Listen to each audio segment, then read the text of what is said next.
দেশের জনগণ দেশনেত্রী বেগম খালেদা জিয়ার জন্য আজকে দুই হাত তুলে চোখের পানি ঝরঝর করে ছেড়ে দিচ্ছে।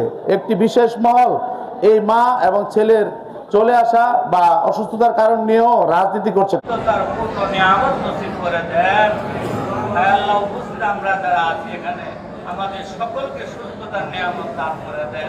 আমরা যারা আছি এখানে আমাদের সকলকে সুস্থতার নিয়ামত দান করে দেন। মঞ্জুর করে নেন আল্লাহ। শেষ বিদায় গেলে আমাদের সবার মুখে চালু করিয়ে দেন।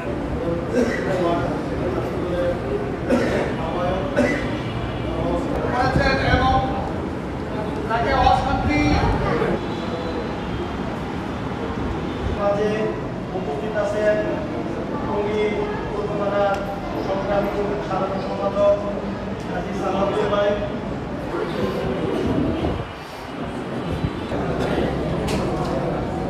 ধন্যবাদ মনির ভাইকে তার সঙ্গে কথা বলার জন্য।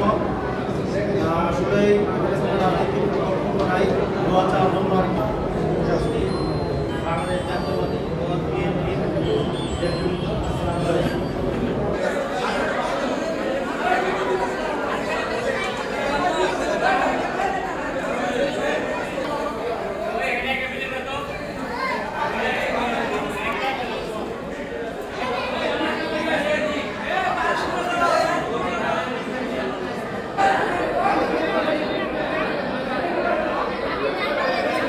গণতন্ত্রের জন্য, দেশের মানুষের উপর নির্যাতনের জন্য শেখ হাসিনাকে, বিগত সরকারের প্রধানমন্ত্রী ফ্যাসিস্ট শেখ হাসিনাকে এই দেশ থেকে বিতাড়িত করতে দিয়েছে।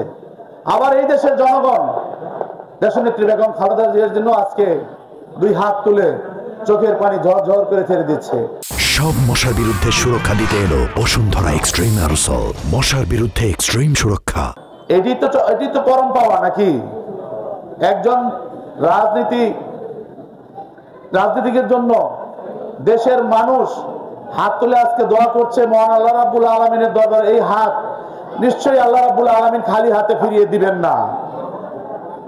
আমরা দেশনেত্রীকে মহান আল্লাহর দরবারে দোয়া চাইব যাতে দেশের এই চরম দুঃসময়ে, জাতির এই চরম দুঃসময়ে মহান আল্লাহ রাব্বুল আলামিন তাকে সুস্থ করে আমাদের মাঝে ফিরিয়ে দেন।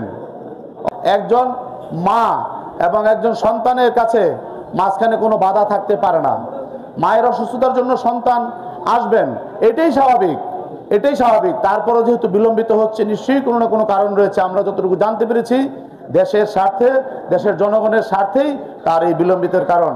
একটি বিশেষ মহল এই মা এবং ছেলের চলে আসা বা অসুস্থতার কারণ নিয়েও রাজনীতি করছে না।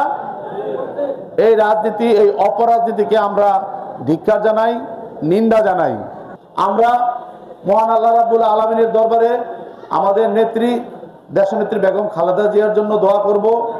আপনারা যারা আছেন, আমি অনুরোধ করব আপনারা শুধু আজকের এই মিলাদের মাধ্যমে নয়, যার যার অবস্থান থেকে বাড়িতে গিয়ে মা বোনদের ফজরের নামাজ বলেন, তাহাজ্জুদের নামাজ বলেন, 5 ওয়াক্ত নামাজের পরে দুই হাত তুলে নীরবে নিবৃতে কায়মনোবাক্যে আমার নেত্রীর জন্য আপনারা একটু দোয়ায় ওনাকে স্মরণ করবেন।